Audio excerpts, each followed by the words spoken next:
issue that's truly concerning. You see, symptoms of beech leaf disease are worsening throughout the state of Maryland. For those of you who are not familiar, it's caused by a worm-like animal that lives inside the tree leaves and buds.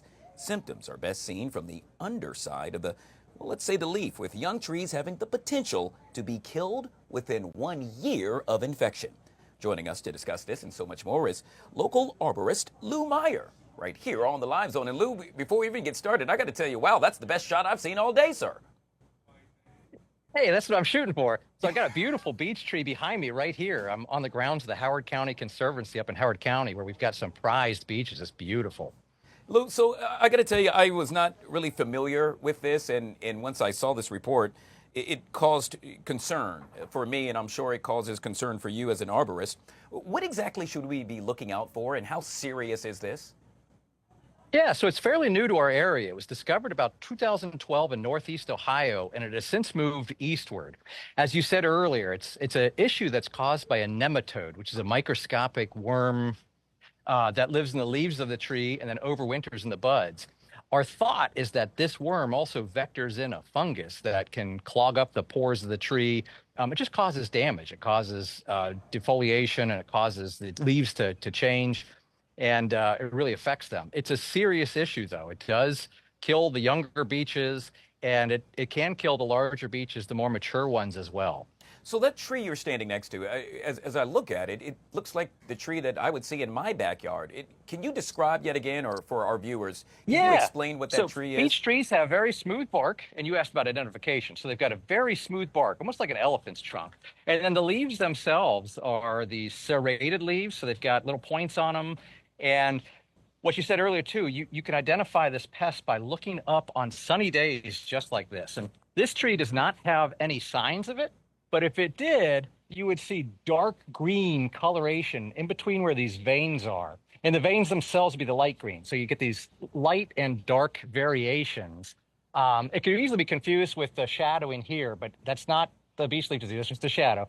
But you see it in those leaves. And then over time, those leaves would become thicker. So when you touch them, they'd feel almost thicker than the other leaves if they were infected. Wow. So obviously I saw you just touching the tree and touching the leaves, so perhaps no harm to humans, correct? No harm to humans. The nematode can't affect you. It doesn't affect animals that are feeding on it, as far as we know. So if you have dogs, beeches produce those beech nuts that fall. If your dogs are eating them, we haven't seen any signs of issues traveling to them. So nothing to worry about for us, but for the beech population, it is a concern. There are some solutions. There are treatments that arborists at Davey Tree or other companies can help you put together. Wow, gosh, it's so fascinating. I mean, this is something that it's like right out of a movie, quite honestly, and to think that it's actually happening right here in our own backyard. Have we seen this before?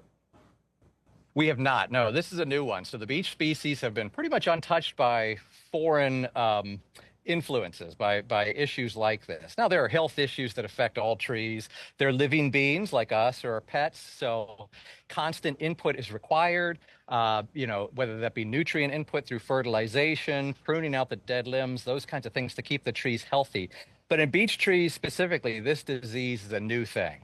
Wow. All right. So, Lou, I hate to be redundant here, but I guarantee you there are folks watching right now and saying, can he show us one more time? Can you pan one more time with regard to what we need to look for to see if this is actually an issue? Absolutely. So what you do is stand under a beech tree on a sunny day like this, and you look up at the leaves, and you're looking for the veins, which are the little lines, and then there's the tissue in between those. If that tissue is dark green, so you've got light color bands where the veins are, but dark green in between, kind of like this shaded portion here, but through the leaves, that is a sign that your beech tree may be infected with beech leaf disease. Wow. It doesn't affect other species, so that's good. If you have a maple or a sycamore and oak, you don't have to worry about it. But any of the beech species can catch or can get this issue. All right. Lou, one of the things I love most, especially during this time of the year, is, let's say, driving up and down the coast, or in this case, let's say, the BW Parkway and what have you.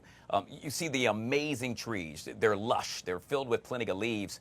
Will this affect the landscape, if you will? Yeah, so beeches are pretty widespread species of tree in our forests. So it depends where you are, right? Different forests have different mixes, but the beeches are a dominant species. So this will affect us quite a bit.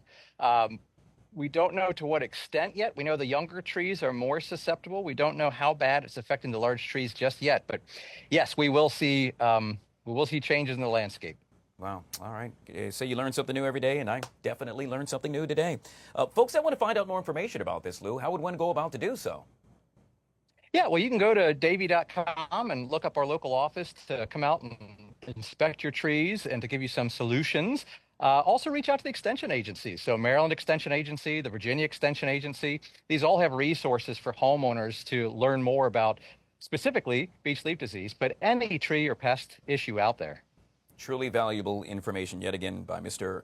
Lou Meyer, and he is an arborist, kind enough to join us right here on the Live Zone. I truly appreciate your time. This was very informative, sir. We love talking trees. I wish it was a happier thing, but yes, we love talking trees. So, Good stuff. We thank love you. having you. You're welcome. All right, guys.